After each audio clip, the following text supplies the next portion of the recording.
How's it going, guys? It's Jay with AquaStar Distributors.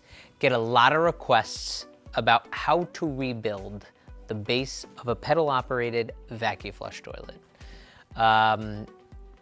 Obviously, you want to follow good PPE, gloves, cleaning products, towels, all that.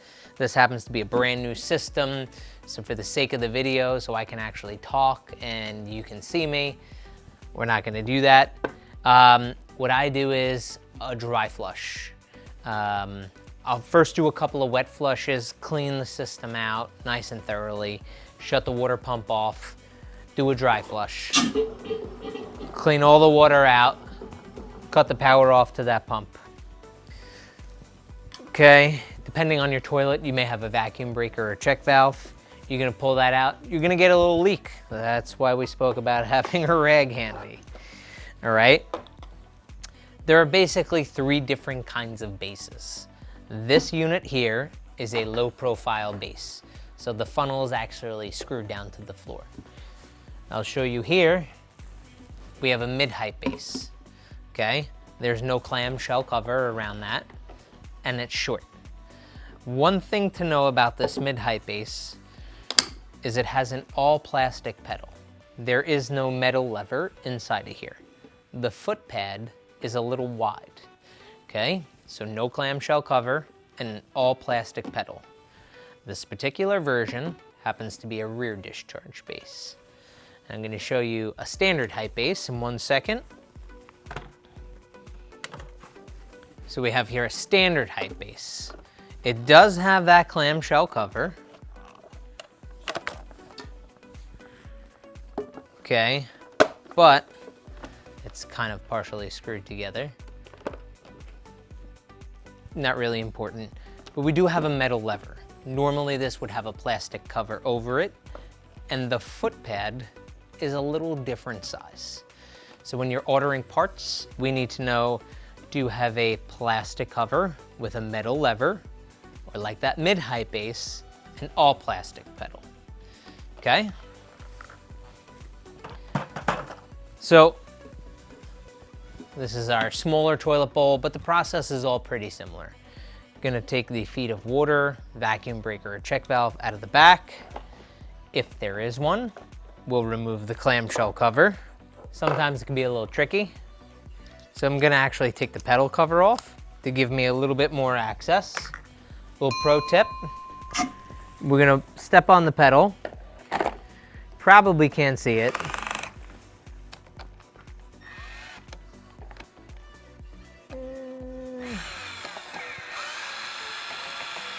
By depressing the pedal, gives me a little bit more room. I can remove that pedal cover and do my work a little bit easier. Obviously on your boat, this might be a little bit more challenging. I have plenty of room to get in here and work.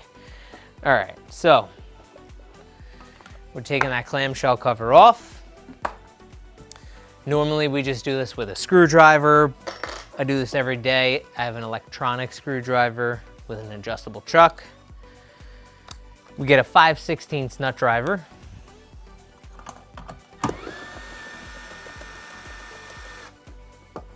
We remove the base, clamp.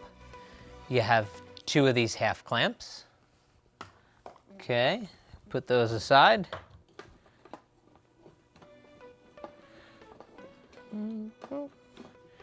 I usually fish the pedal side around to the front and remove that. Now be careful when you pull the bowl off, you probably get a little water leakage. That's why I had suggested that dry flush. And a lot of times the bowl seal will stick to the bottom of the china.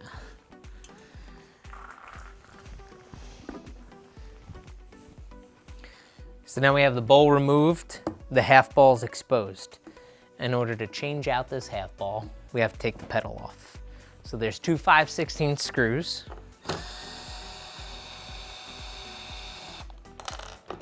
We pull those out. Now when you buy the ball shaft and spring cartridge kit, which is one part, okay, you're gonna get new screws. It's a double cut thread on the new screws, so you're gonna wanna make sure you use those new screws. So the pedal comes off. There's our metal lever. And this is that white or amber colored spring cartridge.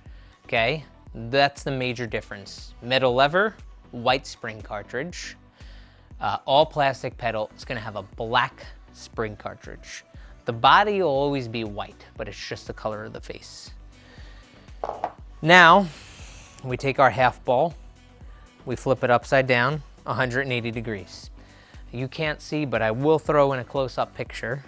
We have a brass shaft connecting that half ball to the spring cartridge.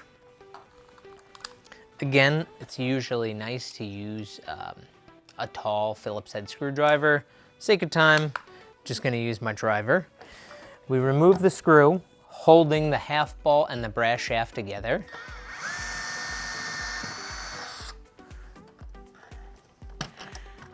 Hopefully you don't drop that in there. If you do, you're gonna wanna fish it out. Now comes the tricky part. I usually cut myself when I remove these half balls. Basically, you just gotta kinda take the brass shaft out first. That's a replacement item. These O-rings do hold vacuum, so they are crucial. Okay, got 2 O-rings there. This one's from the factory, nice and greased. And like I said, I usually cut my hand every time I remove these half balls, but let's see if I can get lucky. And we did.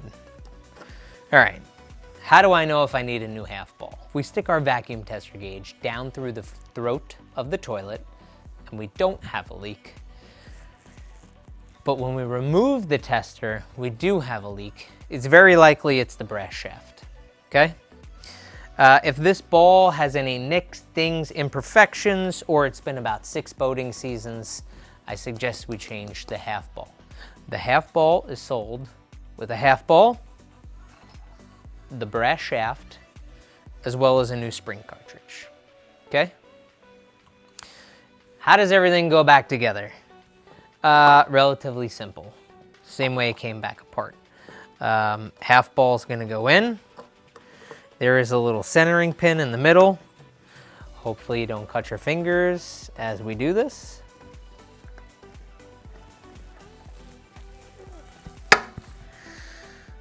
The brass shaft, doesn't matter which way it goes, as long as you get the hole to line up.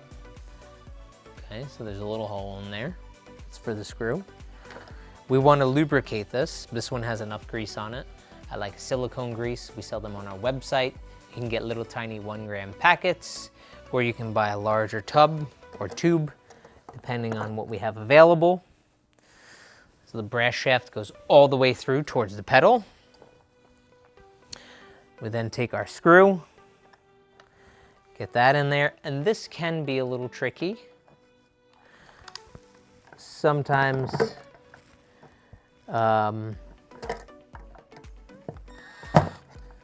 you can have a little trouble doing this, but the drill does make it easier if you do use an extension. I like a 6-inch smooth extension. We flip this back up 180 degrees. Take our pedal, our spring cartridge. There's a little notch here. The lobe on the spring cartridge does interact with that notch. So that goes in there. A little silicone grease on here is a great idea.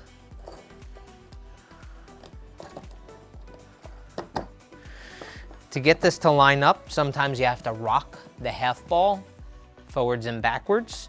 We want that to line up nicely. We'll then take our spring cartridge. We're using new screws, so 5/16 screw.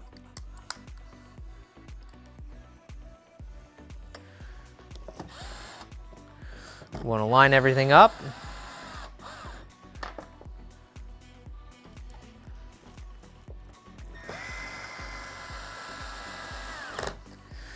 Okay, check everything.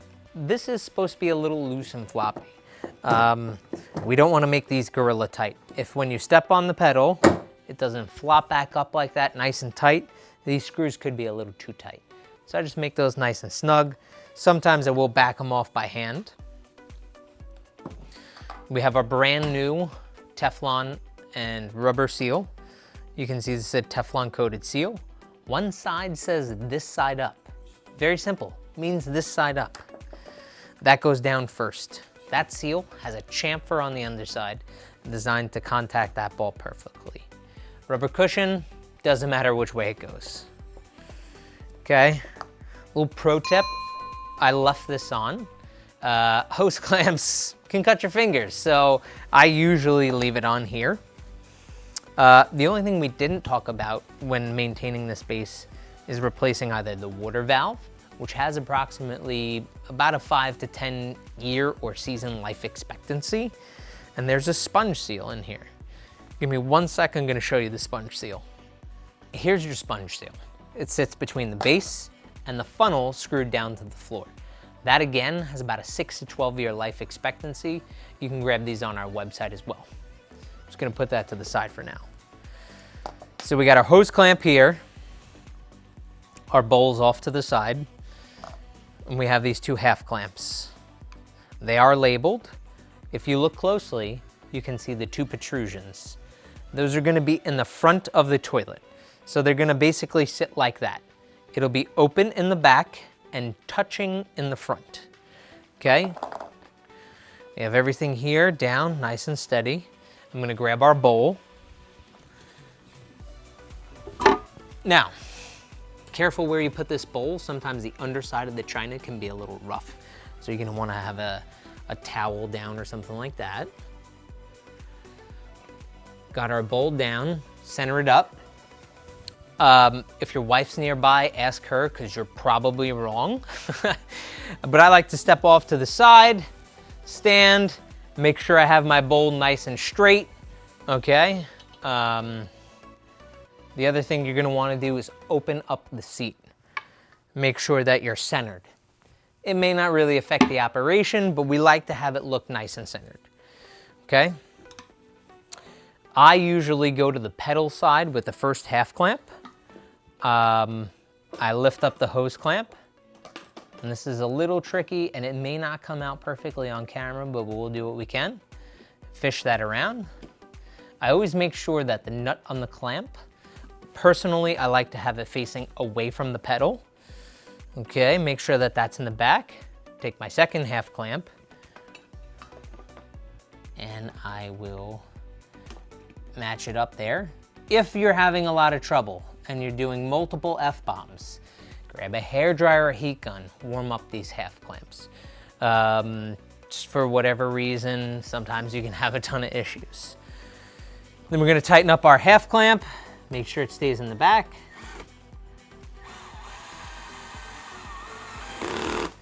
I like to make these nice and snug. I usually use a nut driver. I've done hundreds upon hundreds, okay?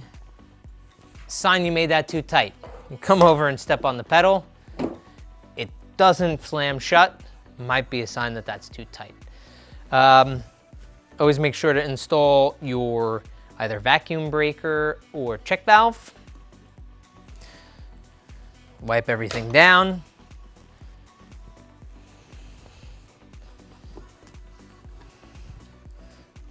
For the sake of time, I'm gonna leave the pedal cover off, but you guys get the gist of that. Change out your pedal cover. We'll turn on our vacuum pump, regenerate vacuum, put our water on.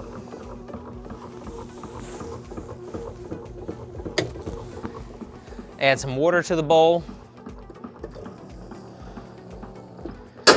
Flush that down, it's always a good idea. Get some water going through the system. Let that pump shut off. Shut off, awesome. Start to clean up our tools. Watch the amount of water inside the bowl. Make sure that we have everything sealed correctly. Clean up our tools, sanitize everything, wipe everything down.